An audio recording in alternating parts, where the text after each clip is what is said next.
We begin today's shiur at the top of Daf Tes at the Mishnah.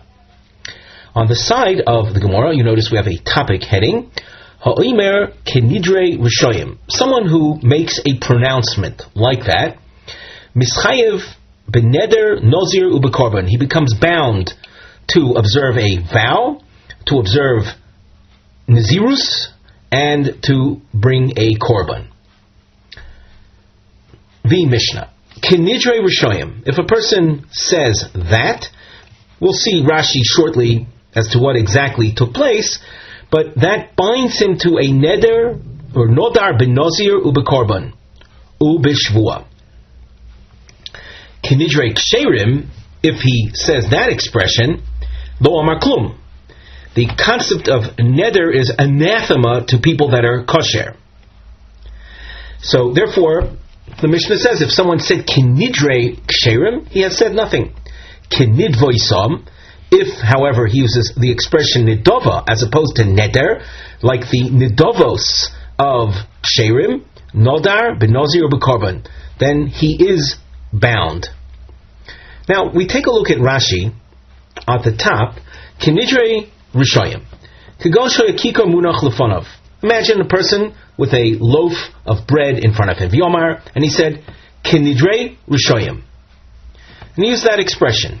Mashma, that implies the Oisa Kikar Yeheolov Kenidre rishoyim, that the bread is to this individual like the vows of the wicked.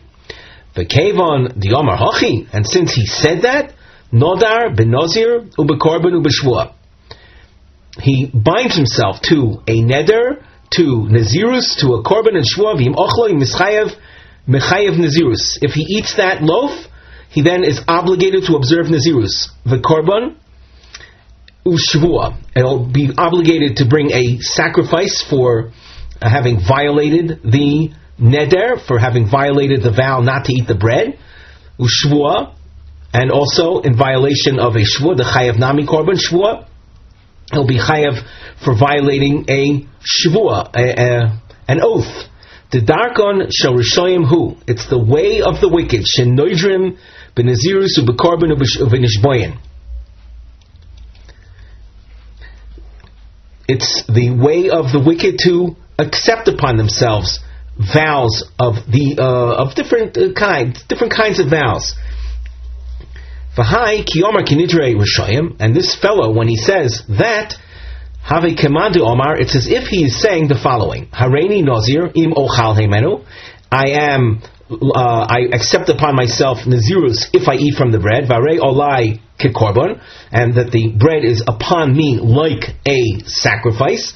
That would be a pretty standard form vow where you attach or you associate a particular allowed item with a sacrifice. Just like a sacrifice is something that you imposed upon it prohibition, so too the bread is now with an imposed prohibition, and eating it would result in a violation of the neder. And ushvua she'eni ochel, and likewise, by saying Kenidre Rishoyim, it's tantamount to his saying that he's taking an oath not to eat it. We continue now in the Gemara after having explained that ksherim. We explained that people that are kosher, people that are righteous, they don't take vows. The concept of Nedarim is anathema to the ksherim, to the proper individuals. The Gemara, V'dilma hochi komar, by the fellow saying Kenidre rishoyim, maybe his intent is to say Kenidre rishoyim lo nadarna. I am not accepting upon myself the vows of the wicked. Now, let's take a look at Rashi to appreciate the question a little more. V'dilma hachi kamar kenidre rishoyim lo nadarna kevan v'ihu lo meforish midi. Since the speaker isn't explaining anything, delo omar harei hu alai kenidre rishoyim. He's not saying that the loaf is upon me like the vows of the wicked. He's simply saying kenidre rishoyim. Dilma hochi kamar, maybe his intent is to say, Kinidrei Rishoyim lo nadarna, v'lo klum hu, and he wouldn't be bound to anything. The Gemara answers, Omar Shmuel b'oimer, what is really taking place is he's saying, Kinidrei Rishoyim hareini olai v'heimenu. And the Gemara explains this. Hareini, that benazirus. Olai, bekorban. And heimenu, b'shvua. So those added expressions, hareini, olai, v'heimenu, imply that he's accepting upon himself, if he eats the bread, the nazirus restriction, and the bread is upon him like a sacrifice, meaning it is a neder, then not to eat the bread, and he is also vowing not to eat the bread. We take a look at the Rashi. Omar Shmuel b'oimer kigon shoy kikur lefonav. There was a loaf in front of him. V'omar kinidrei rishoyim hareini olai ve'imenu. U'mishtama dehochi komar. The implication is that as follows: Hareini benazirus demand denozar hochi omar. Generally speaking, one who accepts upon himself nazirus says hareini nozir. V'hod omar olai. That word that he added, the mashma the omar hare olai korban. V'heimenu mashma. The Omar Shvua Shelo Ochal Heimenu, that he vows not to eat from it, and there you see the word Heimenu. The Hoyel the Omar Betchila Kinidrei Rishoyim, since his opening phrase was Kinidrei Rishoyim Mishtama Vadai the Hochi Boy Lemeimar. It's then clear that this is what his intent is. The Darkan Shel Rishoyim who. The way of the wicked is the agav rischayu, when they become enraged, nodrin ben noziru bekorban u'b'shvua. They start to, in common English, we say a person starts to swear. So when a person gets angry, people who are not in control of themselves, they start swearing. So in common slang or the common parlance, that implies certain, let's say, foul language.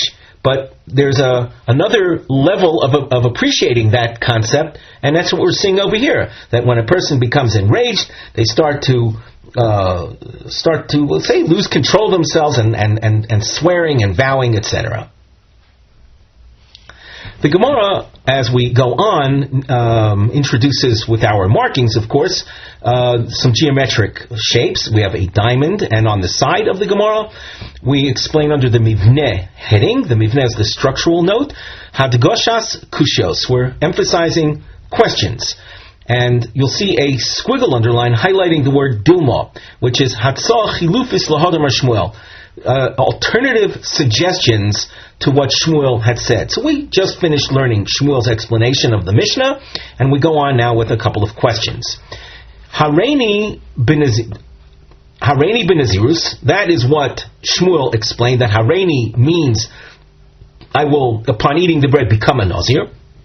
Dilma, a suggested alternative, Hareini betainis kamar. Maybe he's accepting upon himself fasting and not Nazirus. Omar Shmuel, so Shmuel explains, how is it that it's so clear that we are talking about Nazirus? Kishahoya Nazir Oiver Lefonav. An additional element that we didn't know before is that when he was speaking, a Nazir was passing in front of him. Heimenu B'shvua. This is what Shmuel had said before, that by saying Heimenu, he's accepting upon himself as a vow not to eat the bread. Dilma Heimenu means the achil no komar. Maybe he's swearing that he will eat the bread. Omar Rava, the Omar Heimenu shelo ochal. Oh, so there's more to the original expression than we thought. He said Heimenu shelo ochal. Well, then if that's the case, so then it's very obvious. Do I need the obvious to be spelled out? Mahu detema. Well, I would have thought ha lomapik shvu'ah mipumei. He didn't use the word shvu'ah. Komash malon. So what Shmuel is revealing to us, that if you say Heimenu shelo ochal, that in effect is acceptance of a shvu, of a vow, not to eat the bread. Now, as far as the negative is concerned, that he spelled out, shelo ochal. But even without pronouncing the word shavua, he is bound by a shvua, and of course everything that comes with it. That one who violates it is obligated to bring a special atonement sacrifices. Kinidrei ksherim lo omar klum, kinidvoisam nodar benozir bekorban. This, of course, you can see as a quote from the Mishnah, that saying, I am accepting upon myself the Nedarim of Ksherim, so that's meaningless. It's a contradiction in concepts. Nedarim and Ksherim are anathema to one another. Man Tana de Shoni le Bain Neder Linedava. Which Tana, who is the author of our Mishnah, that makes a distinction between the two? Lema Lo Rebbe Meir v'lo Rebbe Yehuda. Notice we have a question that takes us down to the bottom line. The suggestion is not Rebbe Meir nor Rebbe Yehuda. So we're going to introduce a Tanaic source in which these two opinions appear, and from this we're going to assume initially that our Mishnah is not like either one, and that of course presents a problem for us. We need to find authorship for our Mishnah. On the side of the Gemara, we have a Nosei Mivneh heading, and we also indicate that this is a rather long topic. It goes till Daf Yud Amud Aleph. You'll see at the bottom line a crown shape, and the issue here is Man Tana de Mechalek Bein Nedarim, that only Rak Rishoim Oimrim, L'Nedavas Shigam Tzadikim Oimram. The crown shape will highlight the suggested Tana, who would make this distinction. That's why you see over here Rebbe Meir featured, and you'll notice, and here's how the Gemara is kind of spread out, at the top of Yud Amud Aleph you see another crown where Afilu Teimo Rebbe Yehuda. So now we continue with the Gemara with our question, who makes the distinction between Nedarim, namely that Ksherim do not accept upon themselves, as opposed to Nedavas, they do accept upon themselves. Now, maybe in general, you might ask, well, aren't they the same thing? They're just a function of different kinds of vows. So, in general, just by way of general background, a neder is a type of vow where a person accepts upon himself. Let's stay within the realm of sacrifices for the time being to illustrate the difference.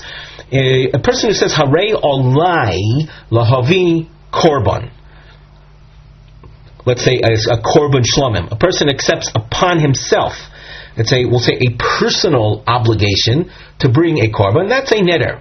If a person sees an animal that he owns, and he says he designates an animal and says Harei Zu Korban Shlomim, that is an example of a nedava. That's where the vow is not a personal obligation, but rather it's a designation of a specific item. Now, in the realm of korbanos, there's a major difference between the two. In the case of a person who accepts upon himself a personal obligation, then let us say he had in mind a specific animal, but he didn't articulate the vow in that fashion. If something happens to the animal he had in mind, if it dies, he'll have to replace it with another animal because he accepted upon himself a personal obligation. However, if he designates a specific animal in a nedava form, then if that animal dies, he doesn't have to make it up. Now the Gemara. The Sanya. We quote a pasuk from Koheles, Perek Hey, pasuk Dalet, and it says, Toiv asher lo tidor, mishetidor velo tishalem.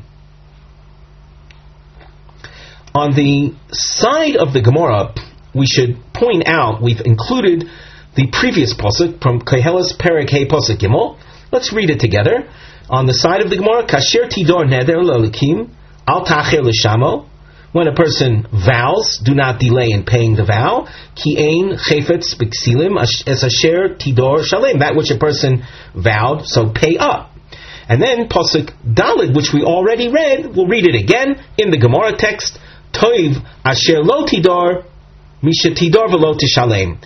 It would be better not to vow than to make a vow and not pay it up.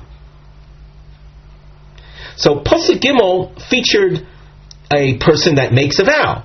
So if one made a vow, pay it up. Pasuk Dalet says, better not to make vows than to make vows and not pay up. So in Pasuk Gimel you see a person making a vow, and in Pasuk Dalet you see also an example of someone making a vow and not paying it up. The beginning of Pasuk Dalet, however, said, better not to make vows than to make vows and not pay them up. The source goes on, Toiv mizeh mizeh, better than both of these, is she'enu noder kol ikar. He doesn't make vows at all. Divrei Rebbe Meir. So Rebbe Meir's approach is basically avoid the whole area, the whole realm of vowing. Rabbi Yehuda Omer, Toiv mizeh mizeh, noder u'mishalem. Rabbi Yehuda says that the best of all of the possibilities that we've seen in the Psukim, just to review, the Pasuk described someone who makes a vow, he is exhorted to pay up the vow. The Pasuk said not to make vows where you're not going to pay them up. What about vows that you do pay up? Rabbi Yehuda says that the best thing is Tov mizeh mizeh, noder u'mishalem, one who makes the vows and pays up. Now, as far as we're concerned, again, this is a very superficial approach. We're just in the question mode, and that is, according to Rabbi Meir, silence is the best way.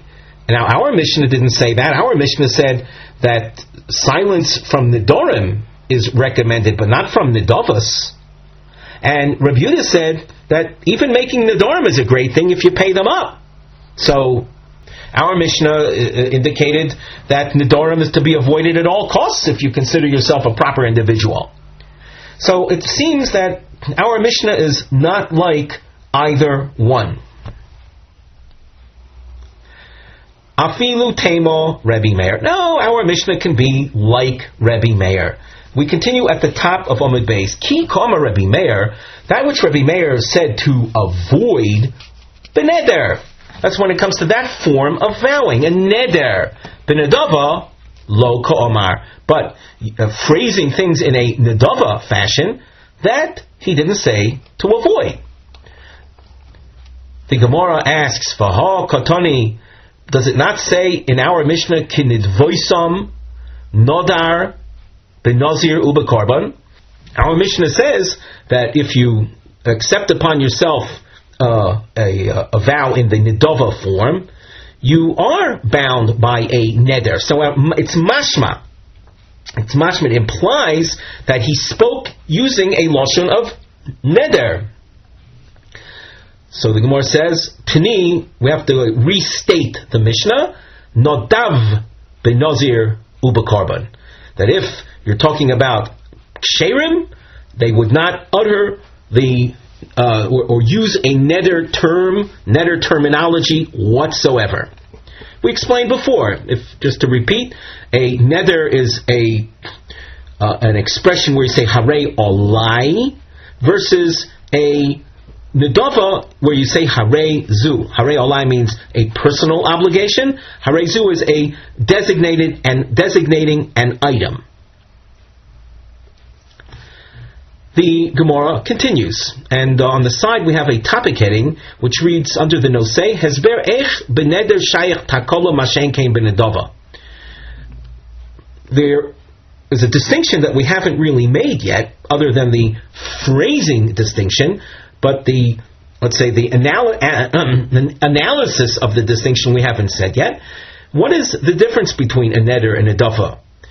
So the Gemara explains. My shna no dare delo. Why is it that a kosher, a person who's righteous, would avoid a neder? Dilmaasi ba lidei takola.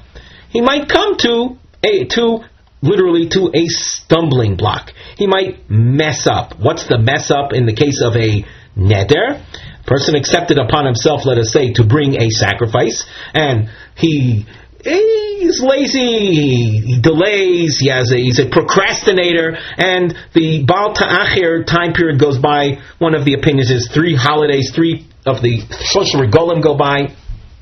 He'll then be in violation. He'll be in violation of the pasuk that says Lo Sa'achir L'Shama, which we call Baal Ta'achir. So that's a good reason that people who are righteous would not get themselves involved in the first place. They would avoid Nedarim. Well, Nedava Nami Lo, Dilma Osi Ba Lidei Takala. Accepting upon yourself a Nedava also could result in a Takala. There are different explanations. You can see in the Rashi and the Ran what the Takala is. Rashi's suggestion is, if you designate an animal as a korban, that means you say Harei Zu Korban Shlomim, for example. You cannot use that animal for work purposes. Certainly, if you cannot shear the animal anymore. You might come then to forgetting yourself and using it or shearing it. That's a takala. That's a stumbling block. That's a sinful act. The Gemara says, with regard to nedavos, there's a way to avoid it. Kehilel hazokein. Follow the practice of Hillel. Desanya Omru al Hillel hazokein was said regarding Hillel, Shelo Mural Adam Ba'ilosoi Kol Yomov. That regarding Hillel's Korban Ola, Hillel lived at the time of the Beis HaMikdash, the second, toward the latter part of the second temple period. When he designated an animal as a Korban Ola, you can rest assured no one ever came to be over on Milav, to violate the prohibition of using sanctified items for personal benefit. How is that? If he designated an animal, he said Harei Zu or Harei Zeh LeKorban Oila. How is it that we guarantee you that you would never misuse the animal? Here's the answer. Meviok shishchulin lazora. He would bring the animal to the temple courtyard prior to its actual sanctification. Umakdisha, and then when at the threshold of the temple courtyard of the Azora, right there he would sanctify it. V'soymech olei, and then place his hands on it, which is part of the procedure of offering a sacrifice. V'shochata, and then slaughter. So there was no interim time. There was no time where it was sanctified prior to its, or there was very little time between its actual sanctification and final slaughtering. There was basically no interim time for which someone could come to misuse the animal. Up till the Beis HaMikdash, it was still a common animal. It was still chulin. There's nothing wrong with using chulin. And at the point of sanctification, at that point, it immediately was processed as a korban, was slaughtered, and there was no takola that could arise. Hanicha nidava the korbanos.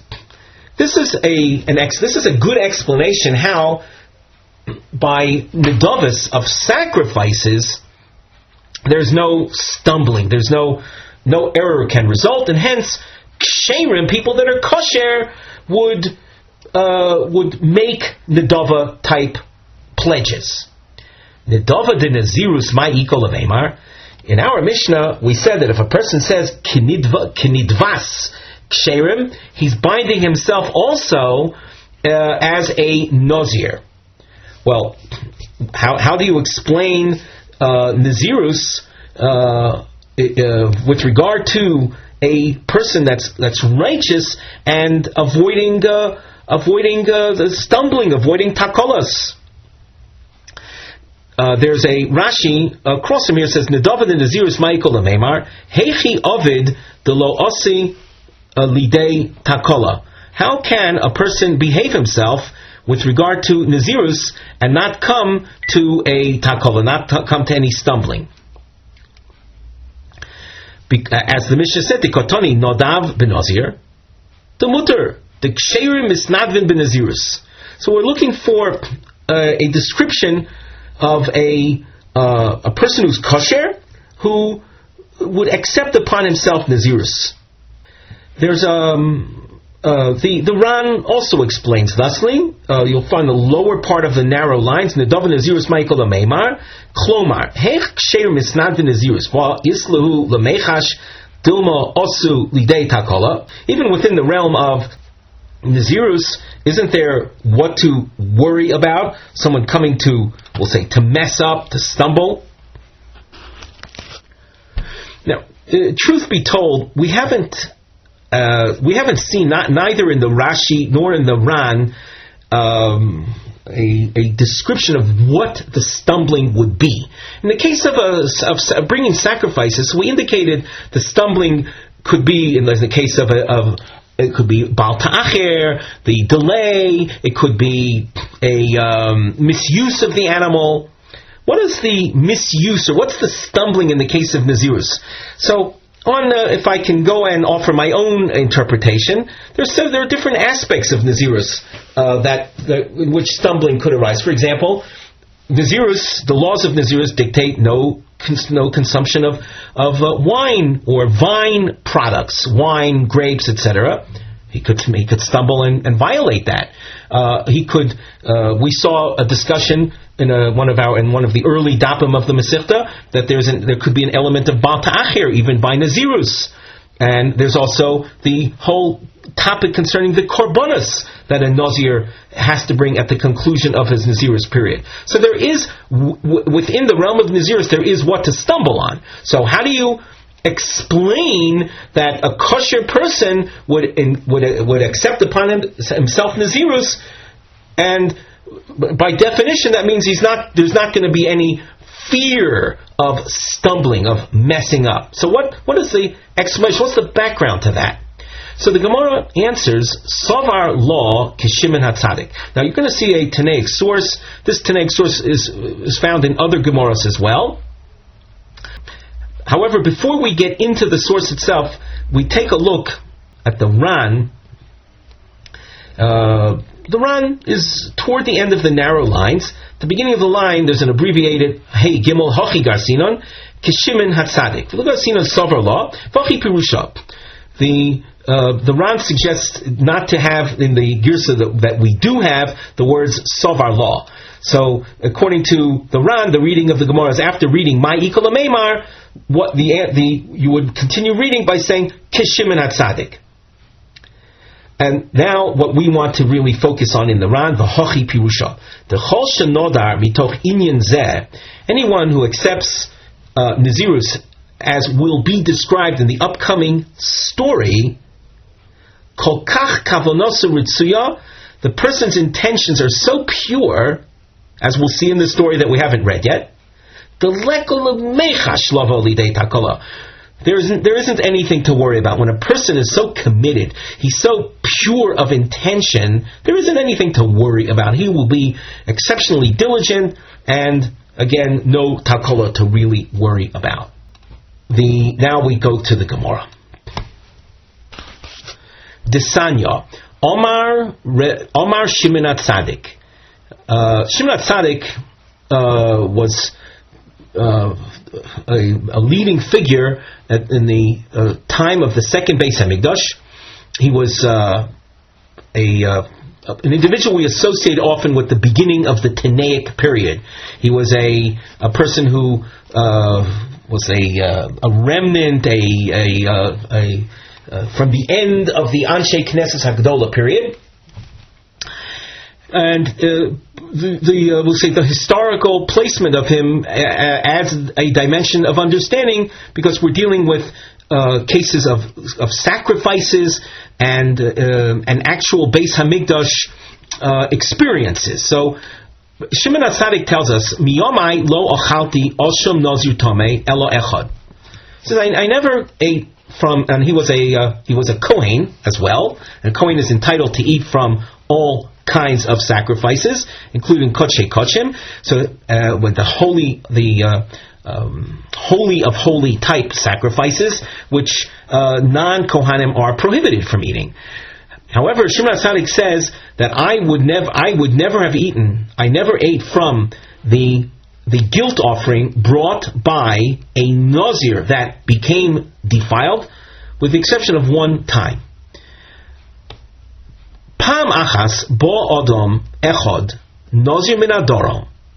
He tells us a story of a person who was a Nazir that came from the south. Had a very nice looking person, nice eyes, a handsome individual, and he had locks of hair. Omarti lo. Shimon HaTzadik tells us, I said to this guy,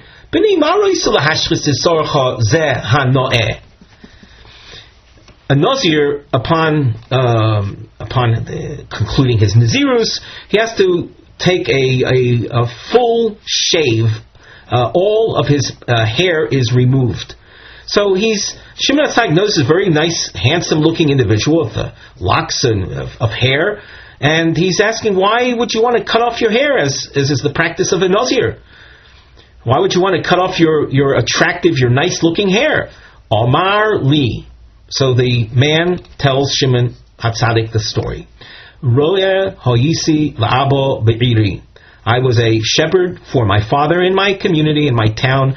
Halachti mal smayim min hamayon. I went to draw water from a spring. V'nistakalti b'bavur sheli. And I noticed my reflection in the water. And upon seeing his reflection, he noticed that he is a very good-looking person. You see between the lines here that people had basically no use of mirrors. Men, at least, did not use mirrors, and the only time they would ever see themselves would be as a reflection in the water. And he noticed his reflection. Upochaz olai yitzri, and my evil inclination, got the better of me.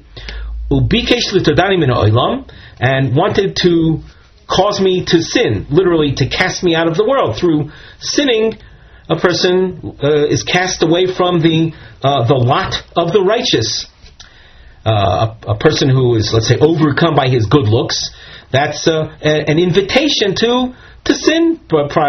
You can assume in the realm of immorality. Amarti lo. Now, this is the fellow speaking to himself. He said to himself, to his reflection, Rasha loma tom izgah ba'olam she'eno shelcha. Wicked one, again addressing himself, how is it that you're becoming so haughty and conceited in a world that's not yours? Becoming so conceited regarding someone who is going to eventually turn into decomposition and worms. Ho'avoda is an expression meaning someone vows. He vows to shave off his hair with heavenly pure intentions. So in so many words, the idea of shaving off the hair is something associated with Nazirus. So this person was accepting upon himself Nazirus as an antidote, as a countermeasure to his being overcome with this feeling of gaiva, of haughtiness and conceitedness. And he comes to the Beis HaMikdash. And now we should point out that this person who really accepted upon himself Nazirus, in the course of his Nazirus, something happened, might have been beyond his control even. Someone died in his immediate vicinity, under the same roof. That would cause him to become Tomei. That is, in effect, a violation of the Nazirus.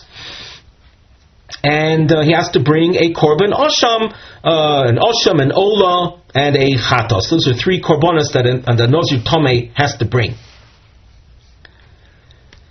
Miyad Almadati Nishakti Val Roshu. Shimon HaTzadik says, I immediately arose and I kissed him on his head. Almarti lo beni, my son, Kamocha Yirbu Nizrei Nazirus B'Yisrael. Like you, with this, your initial acceptance of Nazirus was with pure intent, as a means of combating the Yetzer Hara. So people like you should increase amongst the Jewish people, amongst the Nizrei Nazirus. People accept Nazirus. If anyone is going to accept Nazirus, they should be like you did. Olecha Kosevoimer, regarding someone like you, the pasuk says, Ish ki yafli lindor neder nazir lazir lashem. A person who takes upon himself a vow and nazirus for Hashem. That means with pure heavenly intentions. So we, just to tie things together, we were asking, what is an example of a nedava de nazirus? Namely, where a kosher person accepts nazirus. The example of that is this story. Maskif lo Rav Moni, my shna oshem nazir tamei delo ochal to osi al chet. At the beginning of this source, Shimon HaTzadik reported to us that he would not eat the guilt offering of a nazir tamei. So, which korban did he not eat from? So he seemed to specify the guilt offering of a nazir who violated the nazirus through tumah, through defilement.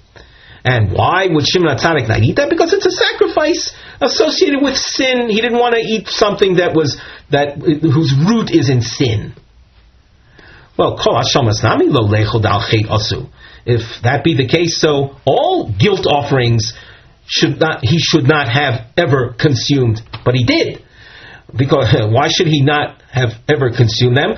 Because they too come because of sins. There's a number of sins that the Torah says that if one violates them, he has to bring a korban osham. Why then did Shimon HaTzadik specify the osham of a nazir tamei? So the Gemara says in raising the question, Rav Moni's raising the question, it was based on a faulty assumption. Omar le Rabbi Yoina Hainu Taima. The reason Shimon HaTzadik avoided this korban specifically is as follows: Kishehein toyin noizrin.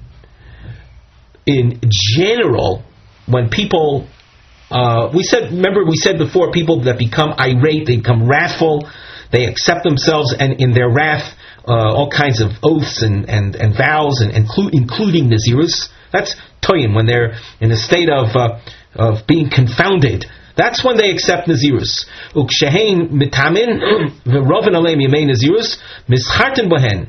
And then when those very people that took nazirus in a state of wrath, nazirus basically is 30 days. Stam nazirus is 30 days. And then when they become tamei, they have to observe all of the nazirus over again.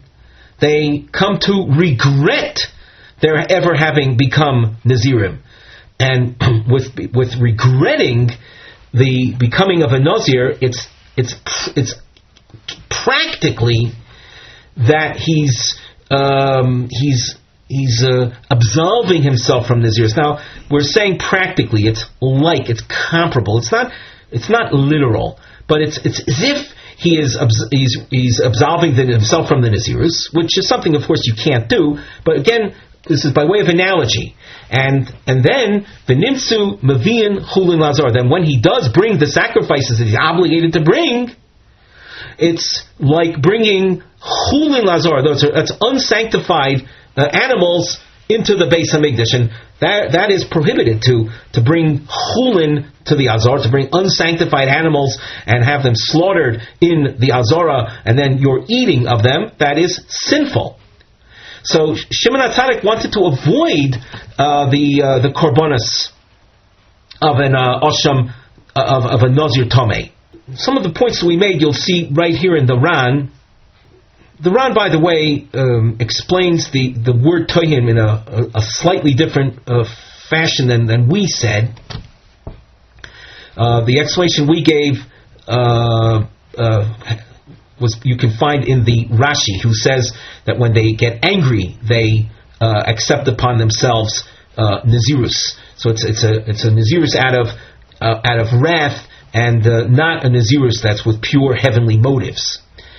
The Ran, you can see 4 lines from the bottom regarding the chulin bazora issue. Mavian chulin azora lav dafka.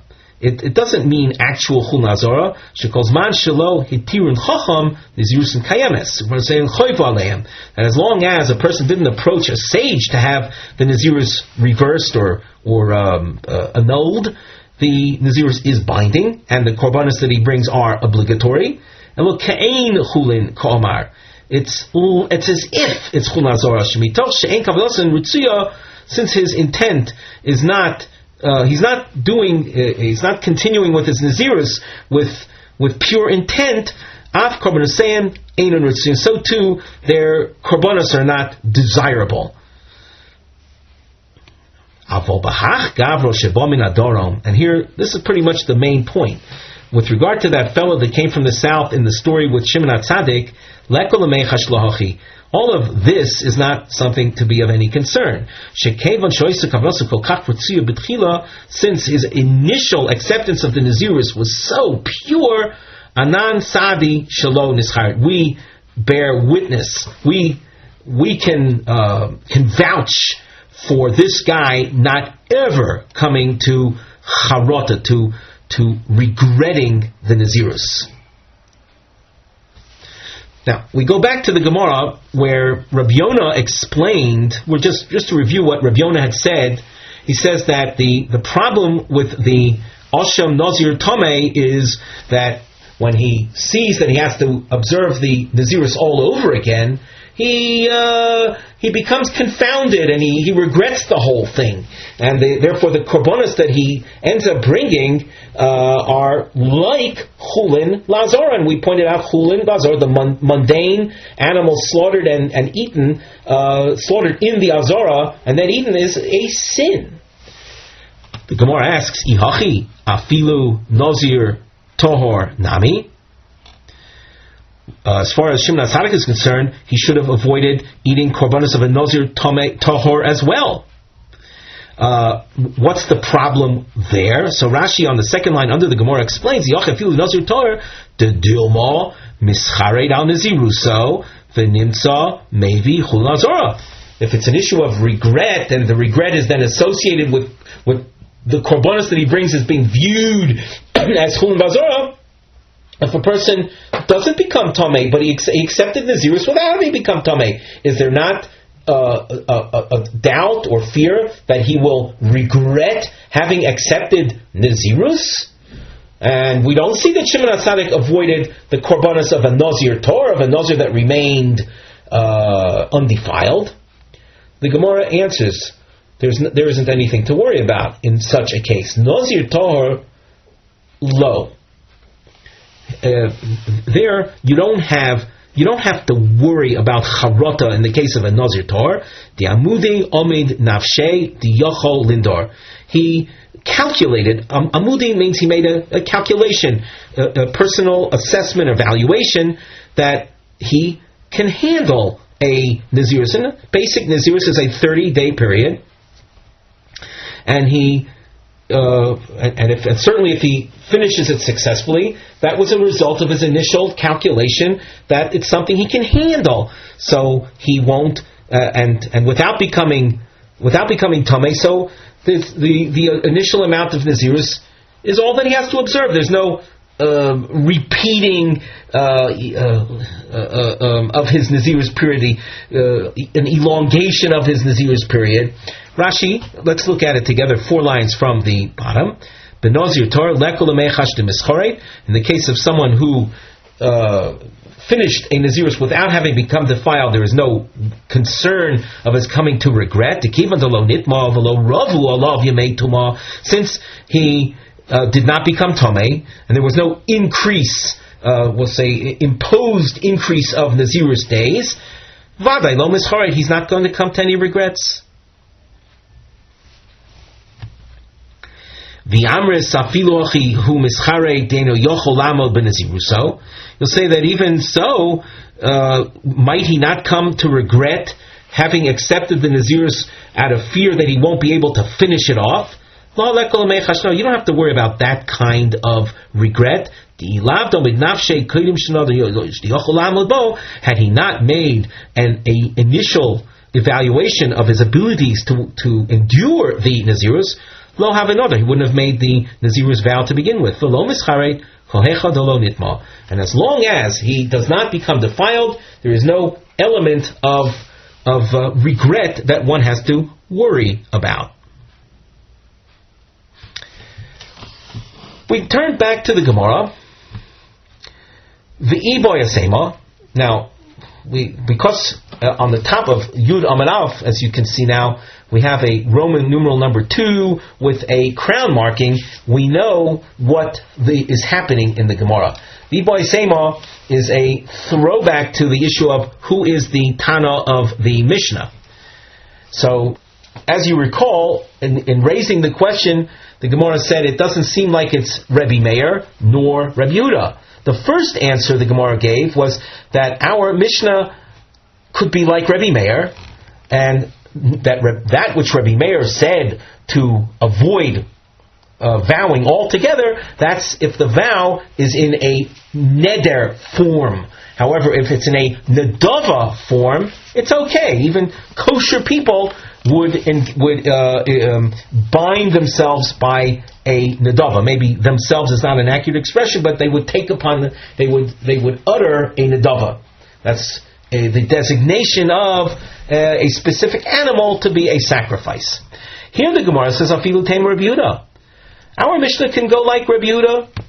The fact that we saw in the source on Daf Tes Amud Aleph, Rebbe Yehuda is saying Toiv mizeh mizeh noder mishalem, and our Mishnah seemed to say that noder is not a good thing to do, and he seemed to be praising it.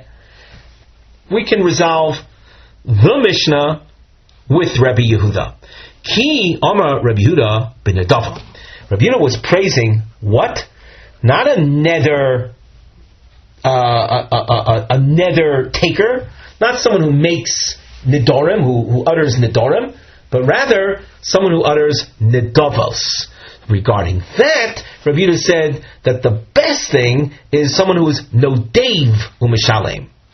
So, reading the Gemara, Kikam Rabbi Yehuda ben Nedava, ben Neder lo Omar. The Gemara asks, V'ha-katani, but looking at the language of the Mishnah, does it not say Tov mizeh mizeh noder umakayim? Notice we dash on the word noder. That being noder is praiseworthy. The Gemara answers no. Tani nodev umakayim. It's interesting just to note, not that there's any significance, but the quote here uses the word mekayim, which means to fulfill, and in the original brisa you saw the word mishalem, but they're one and the same. That means to pay, to fulfill the vow. So what we are saying here is that Rabbi Yehuda, when he was stating words of praise, that was regarding someone that would vow in the nedava form. Let us look at the Ran at the top. Tani nodev umekayim. Rabbi Yehuda dorish lehu lekroi Rebbe Meir. Rabbi Yehuda, as far as his approach to the psukim, would be like that of Rebbe Meir. The toiv mizeh umizeh sheino noder kolikar. That the best thing is not to state a neder whatsoever. Miu b'ha polik oleg Rebbe Meir. However, with regarding the following point, there is a departure of Rabbi Yehuda from Rabbi Meir. The Rabbi Meir crawled to nokat noder hu adin le-nodev. The pasuk that spoke about a noder is including a nodev as well. Uledidei dafka noder avol nodev tov mizeh umizeh. The Rabbi Meir, in interpreting the pasuk, would have concluded that the best thing is not to be noder, nor to be nodev either. However, when it comes to criticizing and associating with rishus, only nedarim are associated with the rishoyim. Nedavos are not associated with the rishon, because in the realm of nedavos there isn't any takola to worry about. But on a practical level, Rabbi Meir would say the best thing is not to be noder nor to be nodev. However, according to Rabbi Yehuda, with regard to nodev, the best thing is, yes, to obligate yourself, to accept a nedava, to make a nedava and pay it up. We continue in the Gemara. Third line from the top, and this was similar to what we saw in the first, in Roman numeral number 1. Maishna noder delo. Why is noder something that is not to be done? Dilma asi ba lidei takola. He can come to stumbling, as we indicated before. Person who accepts a neder, he's inviting trouble. He might come to a problem of delay, of bal tacher. Well, nedava nami dilma asi ba lidei takola. With regard to a nedava as well, could there not be a point of stumbling? And we indicated before that if you designate an animal as a sacrifice, you can end up misusing it. You can use it for you might end up shearing it or using it for work purposes, which would be a violation of its sanctity. The Gemara answers, Rabbi Yehuda l'tamei. Rabbi Yehuda, in praising nedavos, is an attitude that's consistent with another comment of his. The Omar, Rabbi Yehuda says, Adam mevi kivsos lazora umakdisha v'somech aleh v'shochata. This is a comment that Rabbi Yehuda makes, which, by the way, is essentially the same thing that we saw before, that we quoted in the name of Hillel. In our previous sugya, we were analyzing, we were explaining the Mishnah in Rebbe Meir terms. Apparently Rebbe Meir himself had not addressed the topic on his own. But Rebbe Yehuda has addressed the topic on his own, so it's more convenient for us to say that once we're setting up the Mishnah like Rebbe Yehuda, and the Mishnah praises nedavos in the sense that on a shim ksherim righteous people would make nedavos, and there's no chashash takala. This is in line with Rabbi Yehuda's approach to how one brings sacrifices. Rabbi Yehuda himself, he says, a person brings his animal to the azor, and only at that point, only moments before it's slaughtered, only then do you sanctify. Prior to that, it was chulin. It wasn't something that was prohibited anyway in shearing or using. Teinach nedava de karbonas. Nedava de nazirus ma'ikol meimar. We explained, as we saw earlier, that with regard to a takola by karbonas that were designated as nedavas, there is no takola to worry about, as we explained. What about a nedava of nazirus? Isn't there a takola possibility? There's here you can see the Tosfos. He explains.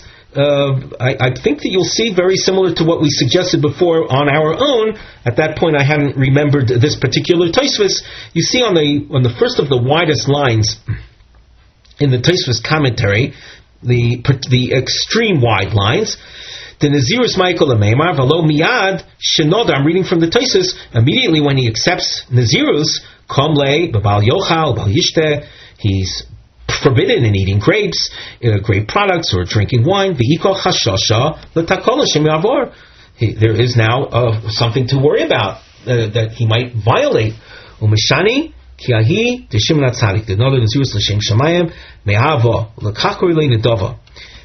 we explain like Shimon Tzadik, that a person who takes upon himself Nazirus with purely heavenly intentions, you don't have to worry about it.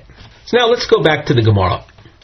Rebbe, regarding this question of Nedava of Nazirus, how do we explain that there's no takala? Rabbi Yehuda l'tamei.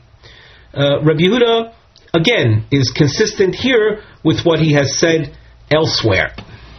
Let us glance at the Ran on the fourth line from the top of the Ran commentary regarding this phrase of Rabbi Yehuda l'tamei, in explaining how is Nazirus done in such a way that we can call it a Nedava.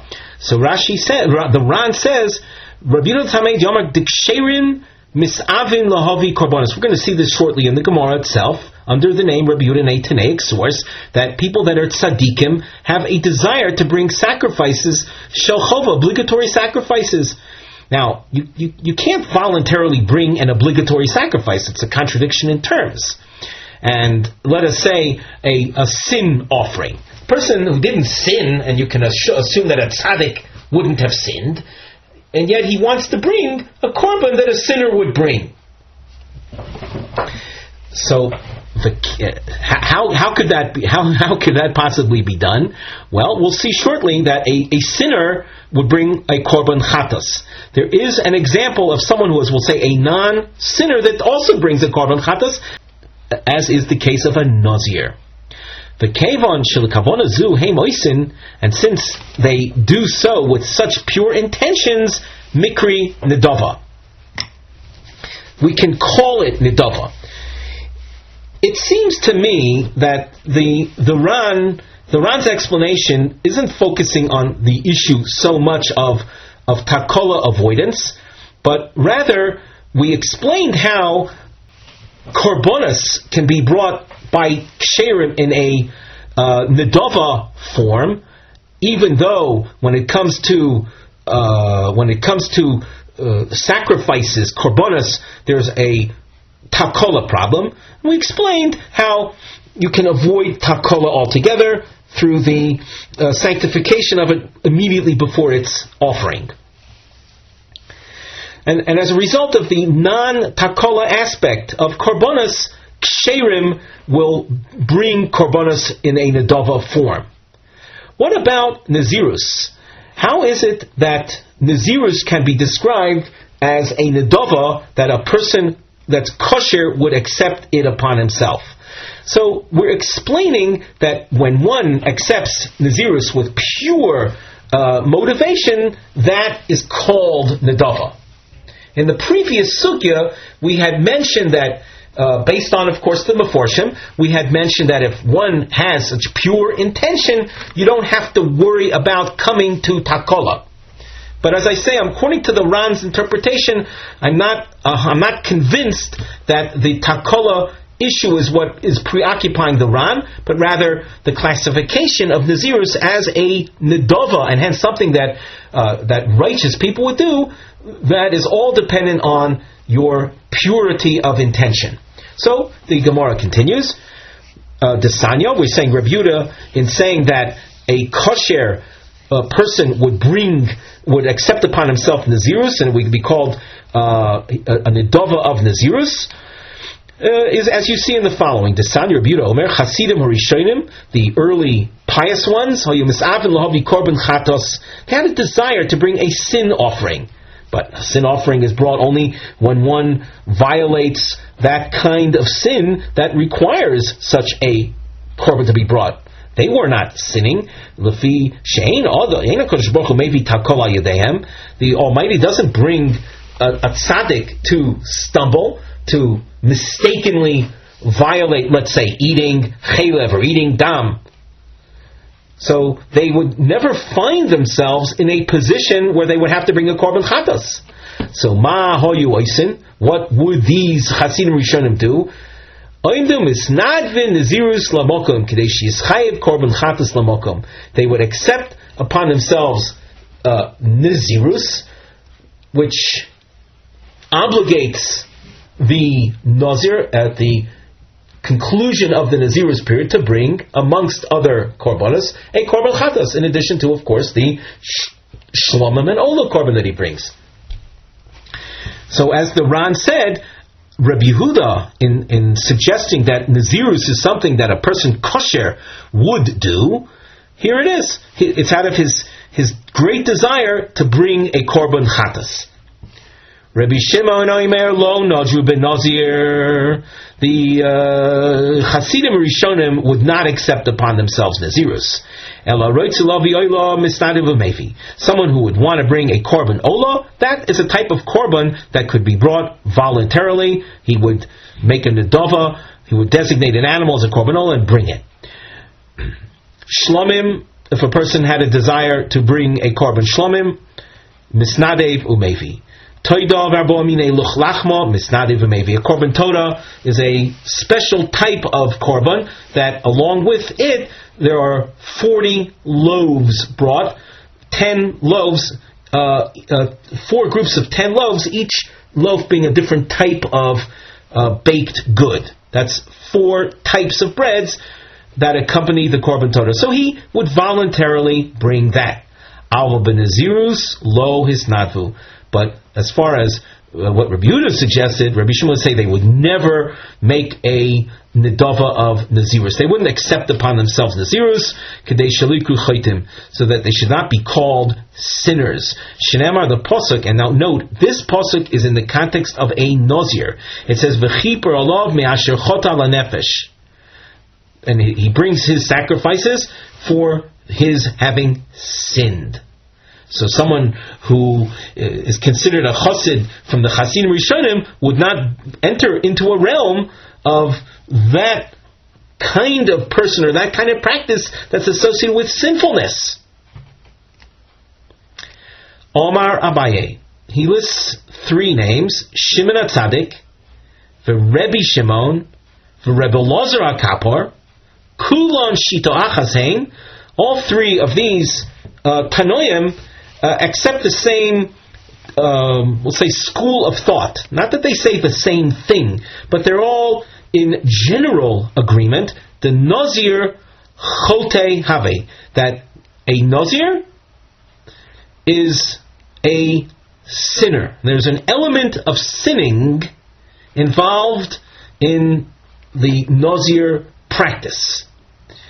It might be, for some people, necessary to become a Nazir, but it's not viewed in a positive light according to these Tanoim. Now, how do you know that? How do you know that that's their position? Well, Shimon HaTzadik, the Rebbe Shimon, hold on. We saw already before, Shimon HaTzadik had a rather, we'll say, circumspect attitude toward Nazirim. He said that he would avoid eating from the korbanos of a Nazir Tomei because of the fear that they might come to they might come to regret their entire Nazirus.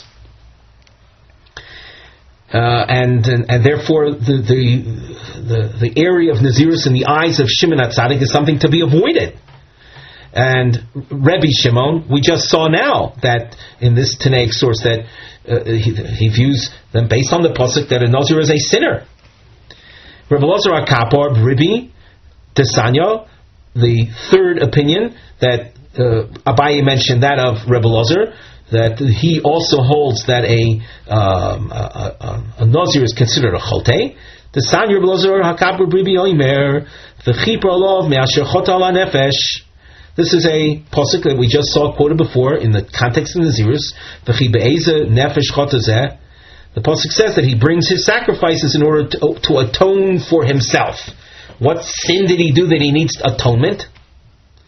We're talking about the Nazir. What sin did he do? Ela shetzir atzmo min hayayin. That's the sin, that through his Nazir's vow, he restricted himself from partaking of wine. Valo dvoram kal v'chomer. And now, with this in mind, we can then extend this through kal v'chomer logic. Uma zeh shelotzir atzmo ela min hayayin nikra chote. Here, you have someone that entered Nazirus, which represents or poses to the individual a rather limited form of restriction. He can't drink wine. Can he drink a milkshake? Yes. Can he drink water? Yes. Can he drink a cola? Yes.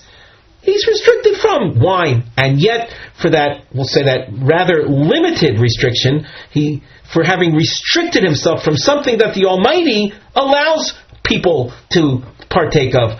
If a person doesn't make a vow, the Almighty has an entire world of food and drink that He wants you to partake of. And if you restrict yourself from that, you're called sinning. Hametzar, now through what does the Kal V'chomer state? Hametzar atzmo mikol dover alachas kama v'kama. Someone who restricts himself from all things, all the more so is he considered a sinner. Mikan kol yeshe b'tainis nikrachote. So Rebbe Ozer HaKapor says from here we see that people who observe fasting, they are considered sinners. The Gemara asks, V'hadein kra b'nazir tomei ksiv. The pasuk above, V'chipar olav me'asher chota ala nefesh, that's not talking about Nazirim in general, Nazirus in general. Abaye got finished telling us that we have three opinions, and including which was Rebbe Shimon, that a Nazir is a sinner. That pasuk doesn't refer to a simple Nazir. That's referring to a Nazir that actually sinned. Not his restricting himself, but because he became Tomei. It's a sin. It's an absolute, it's an objective sin for a Nazir to defile himself. But who says that from there you see in general that a Nazir is considered a sinner? The Gemara answers, the reason that you see Chote in the context of the Nazir that defiled himself, Mishum Deshona B'cheitu, he did a double sin. In other words, the defilement, yes, that's sinful. But that's what we call adding insult to injury. That's a sin on top of a sin. Even if the first Nazirus, the initial Nazirus, is considered a sin. As far as the appearance of Chote in the case of the Nazir Tomei, so there it's all the more appropriate, but not to the exclusion of an initial Nazirus vow. That too is considered a sin. Just to elaborate on that a bit, we take a look at the Rashi commentary. The Rashi that we're looking at is a little less than halfway down of the page. Mishum deshona b'cheitu de'al shem sheshona atzma b'cheit. Because of his doubling, his repeating a sin. Shenozer atzmo, he restricted himself. The old shetime naziruso, he also defiled his Nazirus by becoming defiled to the dead. That's why the Torah, when it wants to speak about sinfulness, it speaks about it by the Nazir Tomei. However, the truth is that other Nazirim that did not defile themselves are also called sinners. The Goli Rachmana Bahai, the Torah reveals this aspect of sinfulness in the case of the Nazir Tomei, and the same applies to all Nazirim, even those that did not defile themselves. When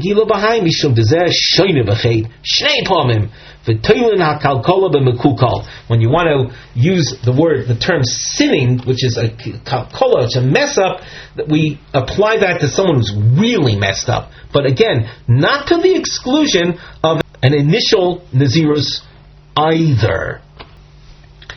The Ran adds another detail to this. The Ran that we're looking at is about 2/5 of the way from the top. Mishum deshona b'cheit. Number 1, shetzir atzmo. Number 2, v'nitma. The surah, the al nefesh kodorish. The pasuk that we read was v'chiper olav me'asher chota al hanefesh. That expression al hanefesh is otherwise an extra or extraneous phrase. So it's there for us to darshan. The mechota tuma bilachud ka'omar. If we're talking about someone who sinned and his sin is only the tuma, havilei lemichtav me'asher chota v'sulo. The pasuk should have stopped after the asher chota. Namely, it's true that in the context, the pasuk is in context of Nazir Tomei, it would have said, v'chiper olav me'asher chota. The korban he brings is to atone for the sin of becoming defiled. And stop there. Al hanefesh lamali. What's the extra expression? So the extra expression is, shetzir atzmo nefesh is himself, that he restricted himself initially from partaking of things that otherwise are allowed. That itself is called a sinful act. Now, on a philosophical level, there's a lot more to talk about if it's viewed in such a negative light. So then, why does the Torah provide for such a thing called Nazirus in the first place? That is, we'll just say that's worthy of a discussion in and of itself. Maybe just as a food for thought, you can bear in mind that sometimes, as the Gemara in Sota explains, because of, we'll say, extenuating or extreme circumstances, say unfortunate circumstances, a person has to take evasive measures we'll call contingency circumstances in order to counteract a negative situation in which he finds himself. So he has to, he's compelled emotionally or spiritually to accept upon Nazirus. But it's all as a result of extenuating, called sinful circumstances that he has to observe this. But in an ideal situation, he shouldn't need to engage in Nazirus, and that's why on the one hand the Torah does provide for Nazirus. On the other hand, it can still be considered within the general realm of sinfulness. With that, we conclude our shiur for today.